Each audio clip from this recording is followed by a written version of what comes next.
Jamaah sekalian yang dirahmati Allah Azza wa Jalla, syaitan tentunya mereka melihat kepada peluang di mana dia bisa menyesatkan seorang hamba, dan syaitan tidak akan pernah tinggal diam untuk membuat hambanya itu tersesat di jalannya. Syaitan tidak akan pernah bosan dalam menyesatkan hambanya, karena ketika mereka tidak bisa disesatkan dari jalur melakukan kesyirikan, banyak jerat-jerat syaitan yang akan dia tempuh. Dan di antara jalan yang ditempuh oleh syaitan dalam hal untuk menyesatkan umat manusia adalah dengan apa? Perasaan bangga dan ujub. Bahwasanya mungkin kita merasa sudah sekian lama kita mengaji, akhirnya apa? Mungkin kajiannya itu saja, sehingga kita tidak perlu duduk di dalamnya. Ustadznya itu yang dibahas itu, udahlah, udah tahu dan sebagainya. Sementara jemaah sekalian, masalah menuntut ilmu, kajian ini bukan sebatas ilmu yang kita carinya, tapi fadilah kita duduk di dalam majelis. Itu juga yang kita cari, bukan sebatas ilmu. Kalau hanya sebatas ilmu saja, banyak orang rugi dengan majelis. Kalau misalkan nih, Allah nggak menyediakan keutamaan dalam majelis kecuali cuman ilmu yang didapat saja, maka banyak orang yang akan merugi dengan majelis. Kenapa? Karena mereka nggak banyak ngamalin, ya atau tidak? Tapi sekarang keutamaan majelis ilmu bukan hanya dari sisi ilmunya saja, tapi dari sisi apa? Duduk dan hadirnya kita di dalam majelis. Bahkan faedah yang pernah kami dapatkan dari Syekh Abdul Hasan Ali Jadullah Al-Misri hafizahullah, beliau menyatakan apa? Di antara keistimewaan Adam dan anak keturunan Adam, bahwasanya ketika majelis ilmu seperti ini, para malaikat itu duduk dalam majelis bukan dalam rangka untuk mengajari kita, tapi para malaikat mereka duduk juga dalam rangka untuk apa? Mendengarkan, mengambil faedah, mengikuti kajian dan mengambil ilmunya. Bayangkan, malaikat saja mereka seperti itu, apalagi kita. Mereka adalah makhluk-makhluk Allah Subhanahu wa taala yang tidak pernah bermaksiat. Lah kita nyaris boleh kita katakan tidak pernah menjadi orang yang 100% taat. Bahkan dalam satu hari kita nggak pernah menjadi orang yang 100% di hari itu taat full, nggak pernah ada dosa, nggak pernah bisa. Iya toh? Terus dalam hal apa yang akan kita banggakan? Maka ketika pertanyaannya bagaimana untuk melawan sifat ujub, bagaimana untuk bisa menahan dan membentengi diri daripada sifat ujub?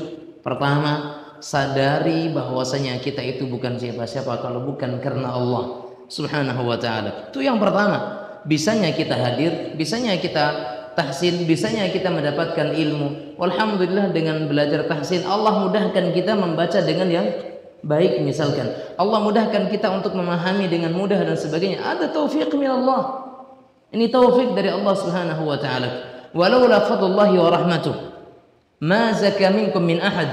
Kalau bukan karena Allah dan taufik serta kemuliaannya, bukan karena karunia-Nya, kalau bukan karena karunia-Nya, maka kita itu nggak pernah bisa mendapatkan hal kebaikan apapun itu. Lihat bagaimana Rasulullah SAW menyatakan, wala takilni ila nafsi tarfat ain.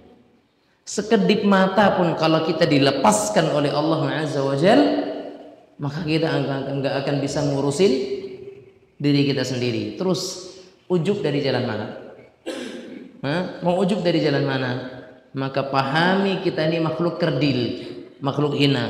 Itu yang pertama. Yang kedua, sadar bahwa amal yang kita amalkan itu belum tentu diterima oleh Allah Azza wa Jalla. Ada yang sudah mendapatkan legalitas rekom atau surat pernyataan bahwasanya amalnya diterima. Nggak ada satupun di antara kita.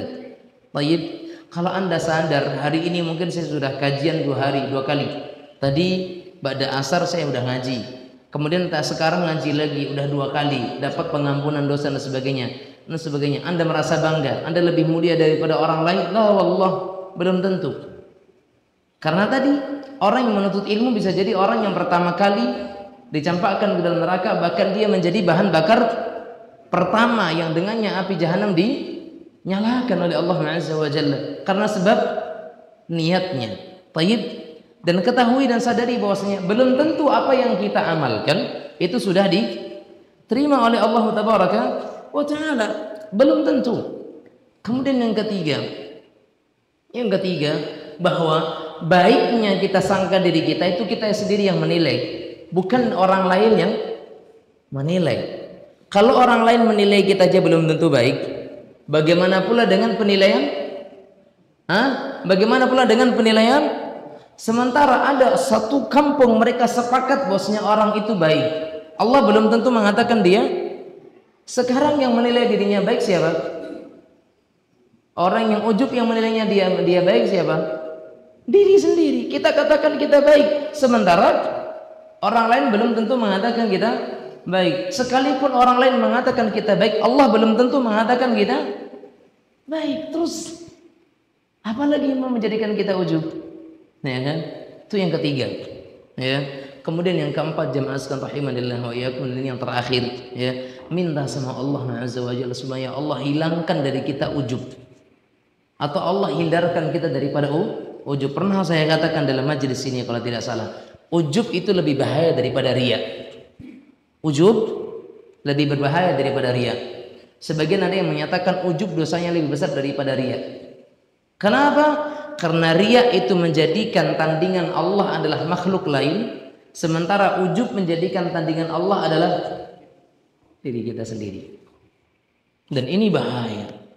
Ini adalah bahaya. Sebagaimana Qarun, ujubnya luar biasa, sombongnya luar biasa. Dia katakan apa? Qala innama utituhu ala ilmin indi. Oh, saya dapat kekayaan ini karena ilmu saya. Dia nggak sadar yang ngasih dia akal siapa, yang ngasih dia ide siapa, yang ngasih dia pikiran siapa, yang ngasih dia itu punya rencana dan pengaturan yang sedemikian rupa itu siapa, ya. Makanya kembali kepada poin tadi, kita kalau bukan karena Allah Subhanahu wa taala itu bukan siapa-siapa, kita bukan siapa-siapa. Allah